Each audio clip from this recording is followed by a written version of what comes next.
주님께서 여러분과 함께 하시기 바라고, 또 연약한 가운데 있는 모든 성도들의 삶에 주님에게 베풀어 주시는 회복의 은혜가 충만하기를 간절히 바랍니다. 태풍이 하나가 또 올라오네요. 난마돌이라는 태풍인데, 지난번 태풍 흰남노는 아마 라오스에서 이렇게 붙인 이름으로 제가 알고 있어요. 이번 이름은 미크로네시아에 있는 고대 유적지의 이름인데, 이 태풍이 우리나라에도 영향을 끼치게 될 것은 분명히 맞습니다. 지금 굉장히 좀 고온 다습한 날씨이죠. 태풍 영향이라고 보여지고요. 일본 열도를 관통해서 올라간답니다. 오키나와에서부터 매우 강한 태풍이 올라와서 도쿄 지나서 동쪽으로 나갈 때까지도 강한 태풍의 수준을 유지한다고 합니다.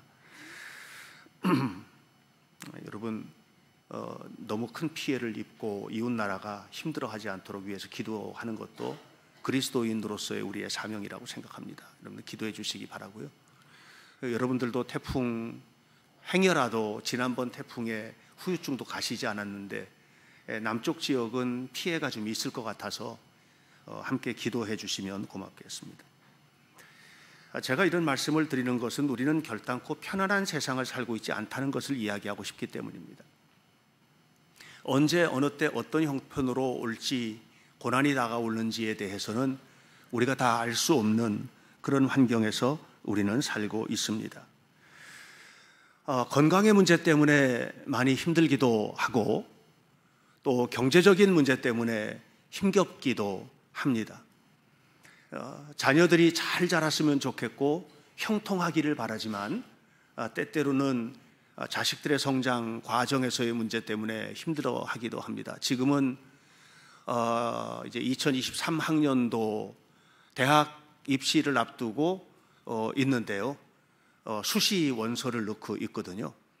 우리 교회 아이들 모두가 다 원하는 학교에 꿈꾸는 일을 위해서 다 잘 되기를 바라지만, 어떻게 될는지 하는 것들은 우리가 다 알지 못합니다. 어쨌든 우리는 이런저런 여러 가지 문제들을 가지고 세상을 살고 있습니다. 그런데 여러분, 이걸 이겨내야만 합니다. 우리는 이 모든 고난의 문제들, 영적으로, 육체적으로, 사회적으로 다가오는 모든 고난의 문제들을 이겨낼 수 있기를 축복합니다. 어떻게 이겨내느냐의 문제입니다. 결론부터 말씀을 드리면 믿음으로 이겨내시기를 축복합니다. 지난 2주간 동안도 함께 나누고 오늘 3주째 같은 본문을 계속해서 이야기하는데, 골로새서 2장 6절부터 7절까지 말씀입니다. 그러므로 너희가 그리스도 예수를 주로 받았으니 그 안에서 행하되 그 안에 뿌리를 박으며 세움을 받아 교훈을 받은 대로 믿음에 굳게 서서 감사함을 넘치게 하라 그랬습니다. 믿음에 굳게 서라는 거예요. 믿음에 굳게 서서 살아가는 것이 우리의 삶에 감사함을 넘치게 하는 통로다 하는 얘기를 하고 있는 겁니다. 여러분, 하나님을 믿는 믿음으로 그리스도 안에서 굳건하게 서시기를 축복합니다. 제가 이제 군대를 제대할 때도 몸이 아주 좋지 않은 상태에서 제대를 했는데, 명예롭게 제대하지 못하고 의가사 제대를 했습니다. 왜냐하면 왼쪽 폐가 완전히 무너져 있었던 상황이었기 때문에 그렇습니다. 그리고 제대를 해서 신앙을 갖고 1979년 12월 15일 처음 교회를 제가 나갔습니다. 그리고서는 하나님께서 제게 주신 은혜를 따라서 이제 신학을 하고 싶은 거예요. 근데 아는 게 하나도 없어요, 저는요. 너무나도 모든 것들이 다 무너져 있는 상황이었습니다. 저도 건강이 무너졌지, 저희 아버님은 간경화가 아주 극단적인 상황까지 갔었고, 어머니도 그렇고 또 제 동생들도 그렇고 다들 집안에 성한 게 하나도 없는, 저는 제 할아버지하고 할머니, 그리고 어머니하고 고모, 어렸을 때 고모님이 그때 아버지님이 아마 7, 8살쯤 되었을 때인 것 같아요. 그런 사진도 제가 가지고 있거든요. 제가 어렸을 때 뭐 5살, 6살 때 제 사진도 있고 국민학교 입학할 때 사진도 저는 가지고 있어요. 그 사진을 보면 꽤 잘 사는 집안이에요, 이게.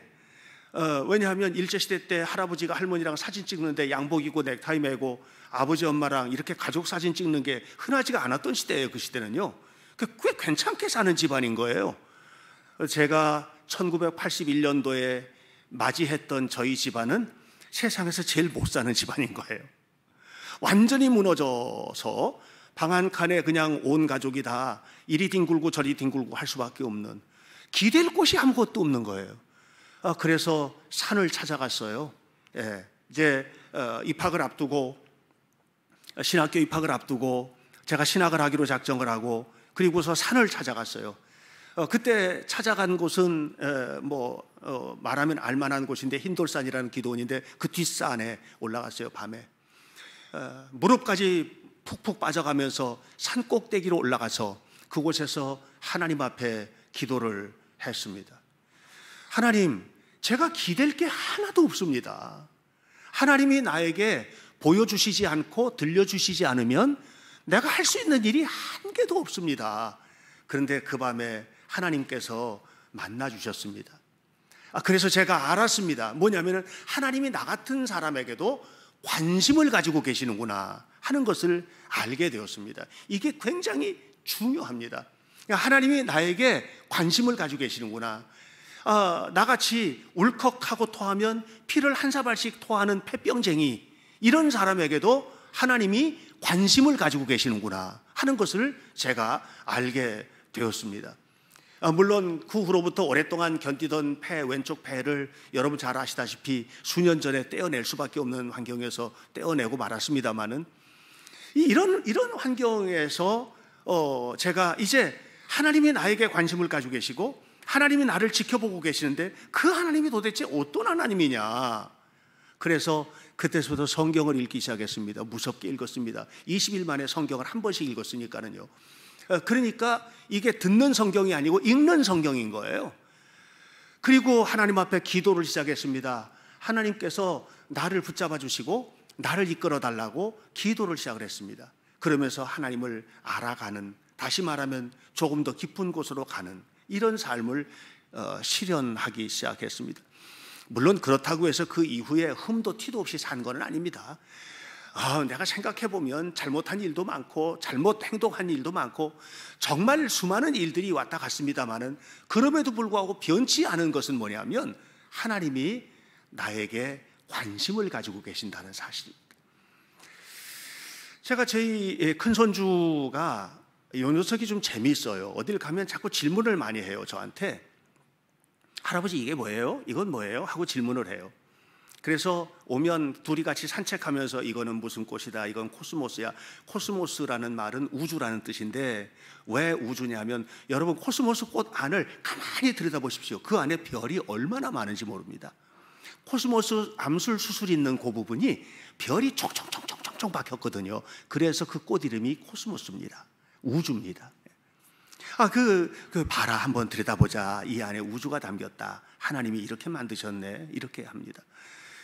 작년 봄에 제가 우리 동네에 이제 산딸기를 보여준 적이 있거든요.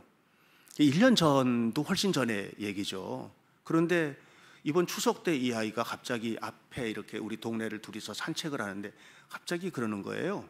도토리를 따러 가자고 그래서 도토리 따러 가다가, 할아버지 근데 산딸기 어디 있어요? 이렇게 물어보는 거예요. 그래서 산딸기는 봄에 피는 건데, 봄에 열리는 건데 이미 다 끝났어.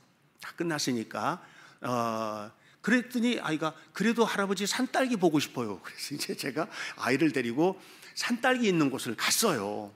봐, 로빈아, 산딸기는 하나도 없고 이게 산딸기 잎이야. 내년 봄에 산딸기가 생길 거야. 그랬더니 가만히 쳐다보고 있다가 뭐라 그러는 줄 아세요? 이렇게 얘기하는 거예요. 제가 똑같이 얘기할게요. 산딸기야, 나 로빈이야. 내년 봄에 꼭 만나? 그러는 거예요, 얘가요. 그러니까 내년 봄에 산딸기를 꼭 만나자고. 그래서 제가 기억하고 있어요. 내년 봄에 산딸기 필 때 만나게 해주려고요. 네. 여러분, 제가 그거를 보면서 무슨 생각을 했느냐 하면, 내년 봄이 되면 이 아이가 산딸기를 찾아오겠구나. 내가 찾아오게 해줘야지. 이 생각을 했어요. 우리 성도들이 하나님 앞에 어디에 서 있을까? 하나님은 여러분 어디에 있든지 관심을 가지고 계세요. 하나님은 한 번도 여러분을 잊은 적이 없어요. 여러분은 하나님을 원망하고 여러분은 하나님을 잊어버렸어도 때로는 세상이 바빠서 살아가는 일들이 바빠서 하나님에 대해서 관심을 갖지 못하고 있을 때에도 하나님은 여러분에게 관심을 가지고 계세요. 하나님은 여러분을 지켜보고 계세요. 그래서 물으세요. 어디 있니? 이렇게. 이 질문은 사실은 창세기 3장에 나오는 유명한 질문이죠. 아담이 범죄한 이후에 하나님께서 아담에게 묻지 않습니까? 하나님께서 얘가 너가 어디 있느냐 이렇게 물으시죠. 하나님이. 그래서 아담이 말합니다. 하나님, 저 벗었으므로 부끄러워하여 숨었나이다 이렇게 얘기했어요. 과연 우리가 있는 곳은 부끄러워서 숨어있는 자리일까? 아니면 여러분의 마음속이, 여러분의 삶이, 여러분의 태도가 어느 때나 하나님이 오셔도 좋은 그런 영적인 상태, 그런 영적인 마인드, 이런 것들을 우리가 가지고 있나? 우리는 예상하지 못했던 고난을 경험한다니까요. 고난이라는 게 아파서만 고난을 겪는 게 아니에요. 말 한마디 때문에, 태도 하나 때문에, 때로는 교회의 선택 때문에, 때로는 가정 안에서, 때로는 부부 간에 크고 작은 일들을 맞는 거예요. 의학적으로 심각하고 충격적인 선언을 받아가지고 고난을 당하는 것도 있지만 손톱 끝에 있는 눈에도 보이지 않는 작은 가시 하나 때문에 힘겨워서 견딜 수 없을 때도 있어요. 제가 얼마 전에 이 잡초 뽑다가 너무 아픈 거예요, 손이. 이게 너무 아프다. 타자를 쳐도 이거 못 하겠는 거예요. 그래서 안 보여, 아무것도. 돋보기로다가 보니까 보이지도 않는 아주 작은 가시가 있는 거예요. 지하람 전도사님이 그거 빼줬어요. 그러고 났더니 너무나 개운한 거예요.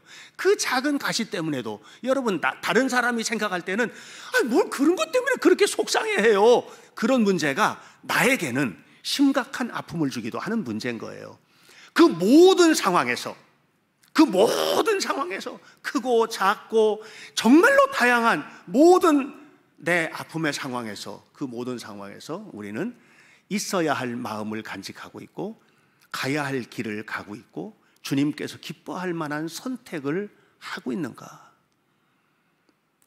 저는 여러분 모두가 오늘 말씀을 보면서 하나님 앞에 하나님께서 기뻐하시는 자리로 나갈 수 있기를 바라요. 그것이 뭐냐면 첫 번째 여러분들과 나누고 싶은 주제예요. 변화와 성숙이에요.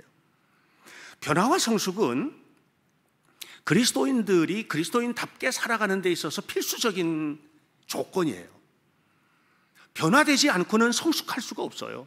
성숙해지기 위해서는 변화가 필수 조건이에요. 저는 그 1981년에 하나님을 만난 바로 그 사건 이후에 말씀드렸잖아요. 수많은 일들을 경험했다고. 어떨 때는 하나님께서 절대로 기뻐하지 않는 일을 했을 수도 있고 또 생각해보면 하나님이 안 좋아했을 것 같다. 그런 순간들도 있었어요. 그럼에도 불구하고 그 모든 순간을 딛고 일어서는 건 뭐냐면 변화되어 가는 거예요. 변화된다는 것은 뭐냐면 완전하지 않다는 거예요.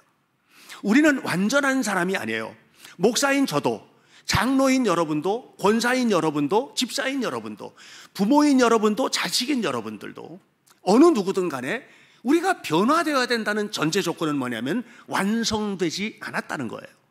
그래서 우리는 변화돼야 돼요. 성숙은 뭐예요?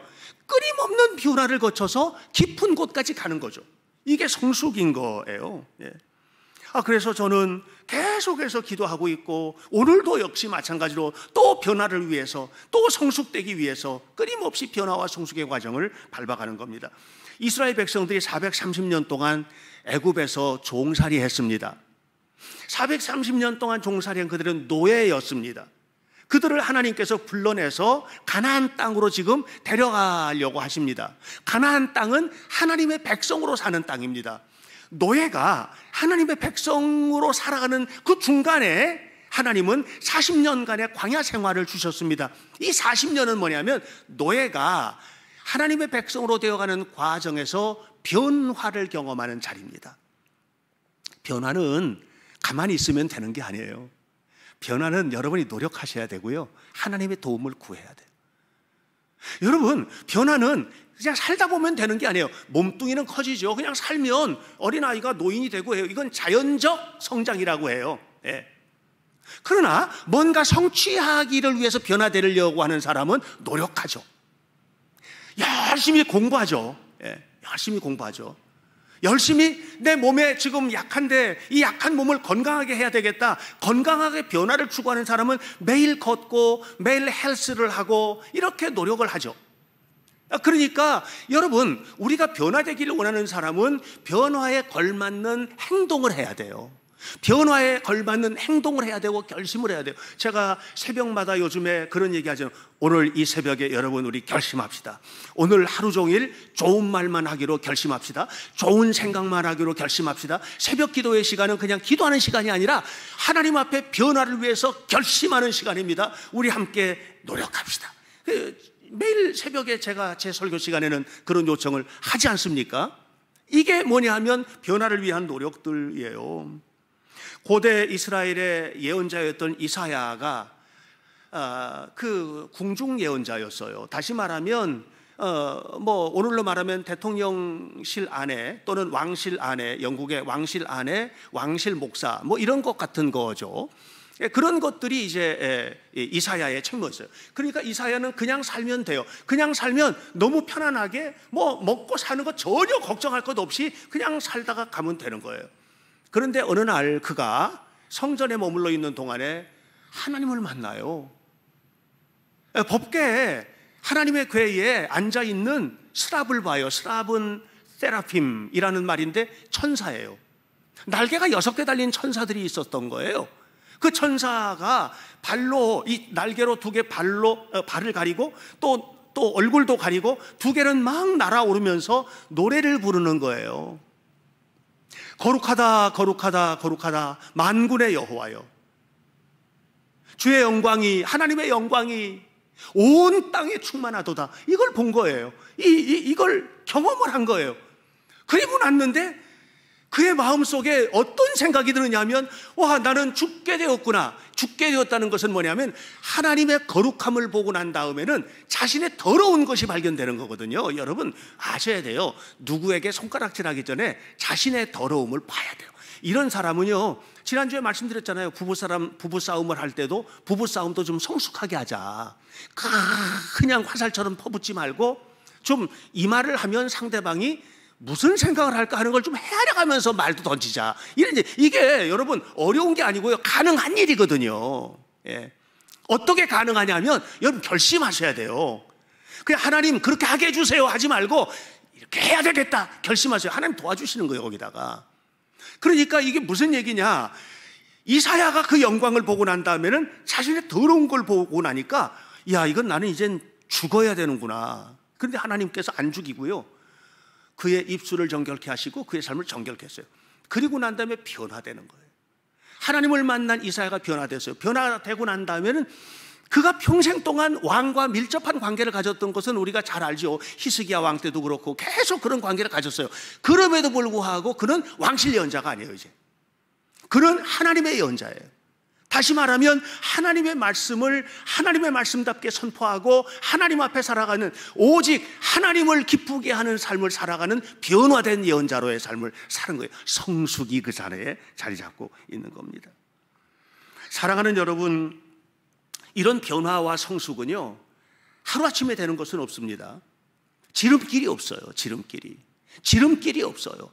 다 거쳐가야 해요. 여러분 계단을 올라갈 때, 여기 올라올 때도 계단을 올라오셨죠? 엘리베이터를 타고 오신 분들도 층층층층 이렇게 올라오는 거죠. 탁 탔더니 순간 이동하는 거는 없는 거예요. 계단처럼 올라가야 돼요. 인생을 그런 거예요. 여러분 다 거쳐가야 해요. 1학년 마치면 2학년을 거치고 3학년을 거치고 중학교를 거치고 고등학교를 거치고 대학교를 가는 거예요. 이 과정을 거치는 거예요. 신앙생활의 여정도 마찬가지예요. 고난도 있어요. 거치셔야 해요.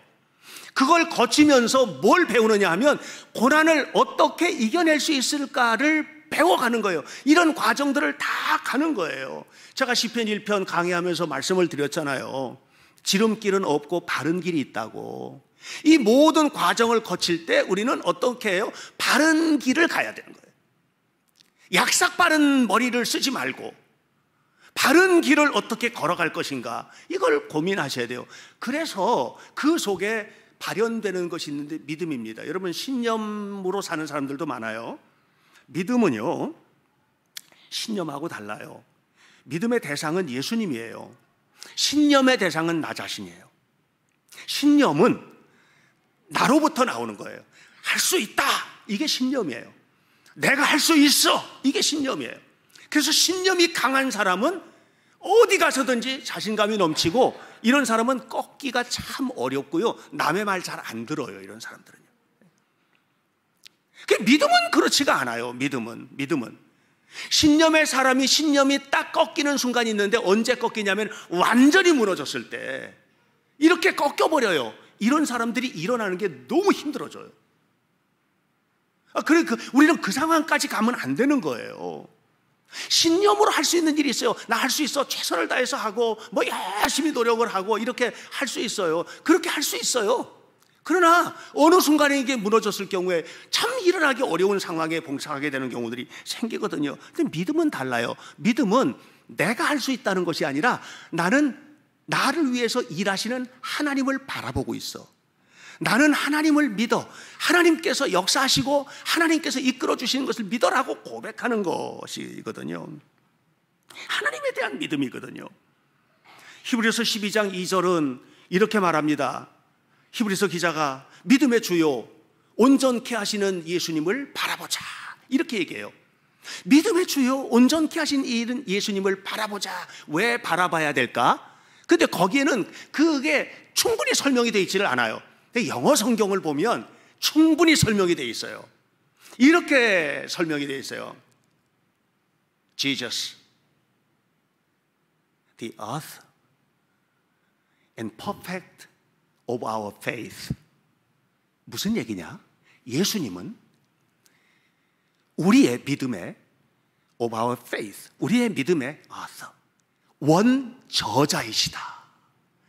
이게 무슨 얘기냐면, 믿음은 나에게서 나오는 게 아니라 믿음은 원저자가 있는데, 원래 믿음을 만들어서 우리에게 선물하신 분이 누구냐? 예수님이다, 이 말이에요. 예수님이다. 교회가 신념이 강한 사람들이 모이면 안 돼요. 그러면 힘들어요, 교회가. 교회는요, 신념이 강한 사람들이 모이면 내 말이 옳아, 내 말이 옳아, 예수님께서 이렇게 말씀하셨어라고 말하지만 알고 보면 자기 신념이에요. 교회가 어려워져요. 교회는 믿음이 강한 사람들이 모여야 돼요. 믿음이 강한 사람들이 일해야 돼요. 믿음이 강한 사람들이 일을 할 때는 양보하는 것도 알고, 세우는 것도 알고, 이해하는 것도 알고. 왜? 주님이 나를 그렇게 대해 주셨으니까.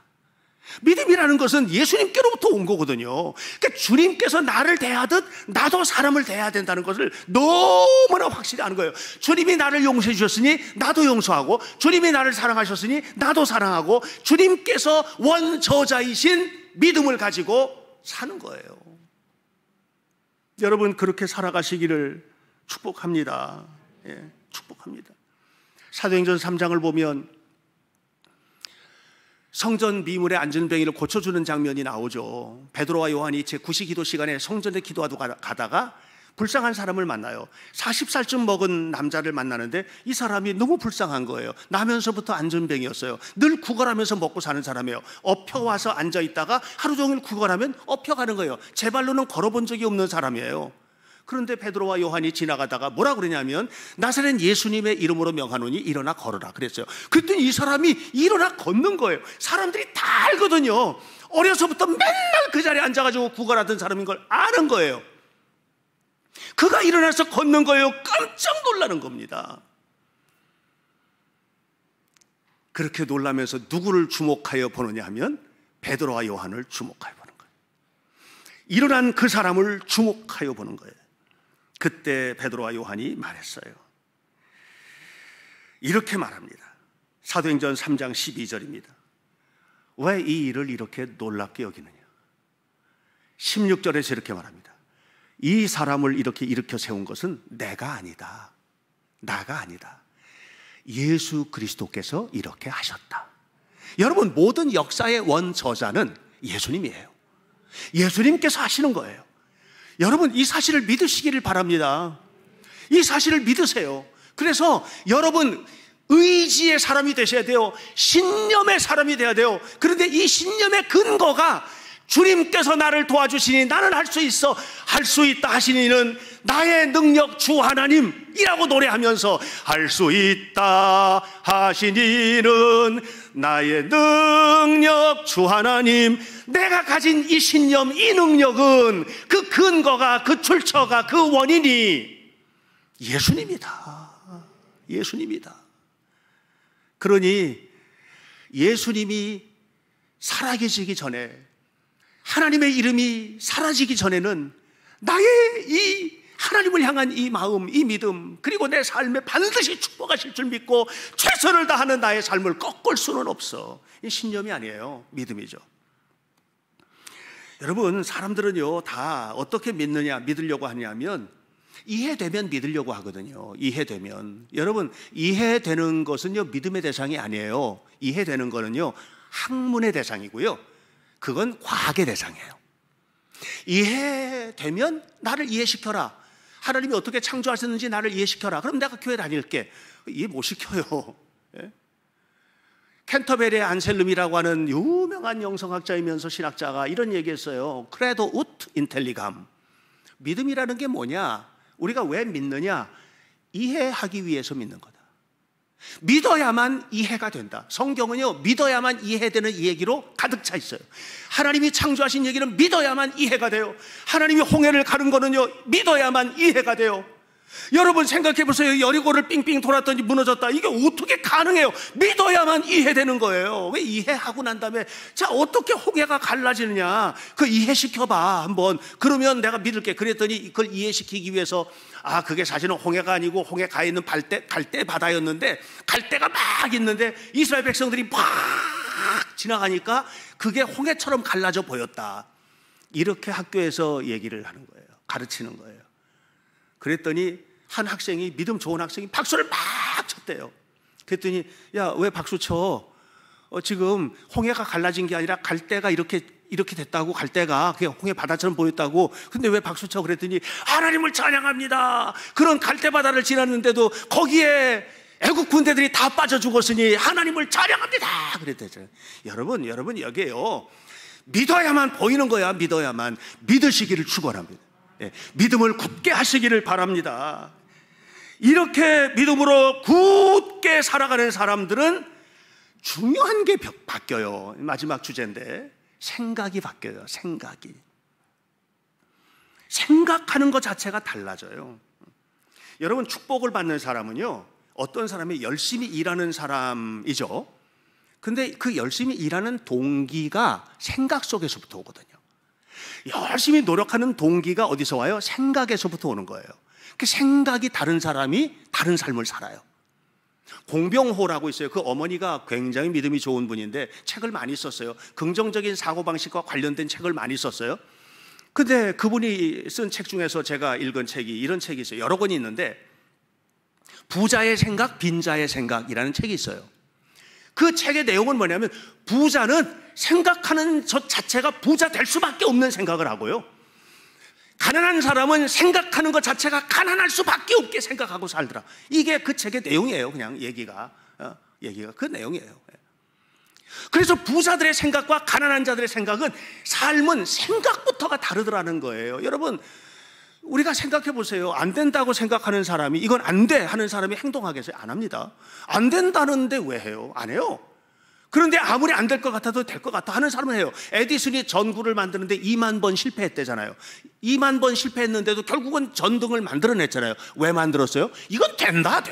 주변에서 안 된다. 어떻게 그게 가능하냐 아무리 얘기해도 에디슨은 된다. 되는 거야. 그러니까 만들어낸 거거든요. 생각이 행동을 만들고 행동이 사건을 만든 거예요. 여러분의 생각을 바꾸시길 바랍니다. 언제 바뀌어요? 언제 바뀌어요? 이게 예수님과 함께 있어야 돼요. 예수님과 함께. 로마서 4장 18절을 보면, 오늘 로마서 본문을 보면 이렇게 얘기하죠. 아브라함이 바랄 수 없는 중에 바랐다 그랬어요. 아브라함이 바랄 수 없는 중에 바랐다. 여러분 잘 읽으셔야 돼요. 아브라함이 뭔가를 소망을 가진 거예요. 그런데 성경은 뭐냐면 바랄 수 없는 거를 바랬다는 거예요. 말이 돼요? 아니 이건 안 되는 건데 바랬다는 거예요. 바랄 수 없는 거를 바랬다는 거예요. 어떻게 이게 가능하냐? 그럼 바랄 수 없는 게 뭐지? 설명하고 있어요. 이렇게 말해요. 19절에서 그가 100세나 되어 자기 몸이 죽은 것 같고 사라의 태가 죽은 것 같음을 뻔히 알고, 그 다시 말하면 100세가 되어서 몸뚱이가 생식작용, 이 생식작용 자체가 이제 끝장난 걸 알고 자기 아내 사라가 생리작용이 완전히 끝나서 아기를 가질 수가 절대로 없는데 그걸 알았다. 그런데 바랐다. 뭘 바랬다? 하나님께서 아기를 낳게 주신다고 했으니까 낳을 것을 바랬다, 이 말이에요. 그래서 그 사건을 20절과 21절에 이렇게 얘기한 거예요. 기대할 게 하나도 없는 상황에서 기대를 갖게 됐는데 이게 어디서부터 온 거냐? 이게 도대체 어디서부터 온 거냐? 신념이냐? 내가 한번 노력하면 된다라고 최선을 다한 거냐? 아니라는 거예요. 자, 성경을 보겠습니다. 20절, 21절. 믿음이 없어 하나님의 약속을 의심하지 않고. 믿음이 없어 하나님의 약속을 의심하지 않고. 무슨 얘기예요? 믿음이 없으면 하나님의 약속을 의심한다는 거예요. 그러니까 이 사람은 믿음이 없는 자들처럼 하나님의 약속을 의심하지 않았다는 거예요. 그 믿음의 사람은 어떻게 한다는 거예요? 하나님의 약속을 신뢰한다는 거예요. 여러분, 하나님의 약속을 신뢰하셔야 돼요. 하나님의 약속을 의심하는 사람은 믿음이 없는 사람이에요. 그 다음에 뭐라고 그랬어요? 믿음이 견고하여져서 하나님께 영광을 돌리며 약속하신 그것을 또한 능히 이루실 줄을 확신했다. 자, 믿음이 견고하여졌기 때문에 아무것도 없는데 소망을 가졌고 하나님께 영광을 돌리고 있는 거예요. 하나님께 영광을 돌리고 있는 거예요. 이렇게 하나님의 영광을 돌리며 견고하게, 오늘 성경 말씀처럼 굳세게 서니까 뭐가 생겼어요? 마음속에 이게 보통 믿음 정도가 아니라 확신이 생겼다. 확신이 생겼다. 이렇게 이야기하고 있어요. 이 짧은 말 속에 믿음이라는 말이 계속 반복되면서 우리의 영을 깨우고 있습니다. 지금 사도 바울이. 하나님께서 허락하시는 거예요. 여러분 노력하세요. 아니 노력해야 돼요. 저도 노력하거든요. 공부도 열심히 하고 뭘 하는 것도 최선을 다하고 하여튼 어떻게 해서든지 노력해서 나는 우리 현대교회 성도들에게 또 내가 관여하고 있는 모든 이들에게 좋은 것을 주기 위해서 최선을 다해서 노력하거든요. 그런데 그 노력의 근거가 뭐냐면 이렇게 해서 하나님을 기쁘게 하고 싶은 거예요. 이렇게 해서 성도들을 기쁘게 하고 싶은 거예요. 이것이 이 노력의 근거예요.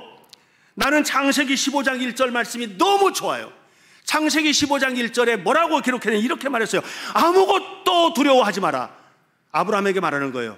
나는 너의, 따라서 하세요, 방편이라. 이게 너무 좋은 거예요. 아무것도 두려워하지 마라. 나는 너의 방편이라.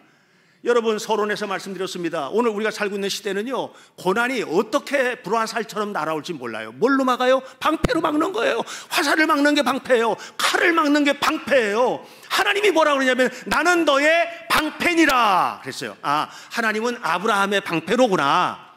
하나님은 아브라함의 방패로구나. 그러면 나하고는 어떤 관계가 있나? 나하고는 어떤 관계가 있지? 성경을 보면 이렇게 말합니다. 로마서 4장 23절에 이것은 아브라함만 위한 것이 아니라 우리도 위함이니라. 이거는 아브라함만 위한 것이 아니라 우리도 위함이니라. 이렇게 말씀했어요. 하나님이 아브라함에게 방패인데 그건 아브라함에게만 아니라 여러분에게도 방패세요. 그런데 여러분 현찮게 믿으시면 안 돼요. 여러분의 마음의 문을 활짝 열고 진실한 마음으로 하나님을 믿으셔야 해요. 믿음에 굳게 서라 이렇게 말하고 있어요. 네. 너희가 그리스도 예수를 주로 받았으니 그 아래 뿌리를 깊게 내리고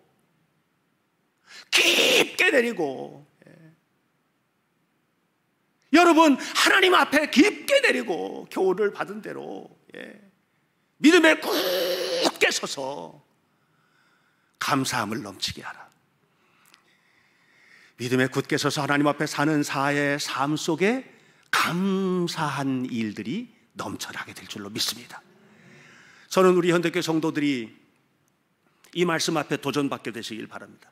저도 여러분도 우리 모두가 다 마음속에 간직해야 될 것은 믿음에 굳게 서는 것이다.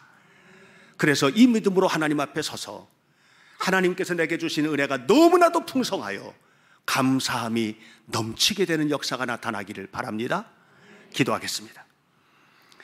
하나님의 은혜를 감사합니다. 영광의 주님의 이름을 찬양합니다. 오늘도 우리가 하나님 앞에 나와서 예배할 때에 믿음에 굳게 서서 감사함이 넘치는 삶을 꿈꾸며 하나님께 영광을 돌리는 거룩한 자녀들이 되게 도와주시고, 우리가 걸어가는 한 걸음 한 걸음 모든 걸음마다 주님께서 주시는 축복으로 풍성케 하여 주시옵소서.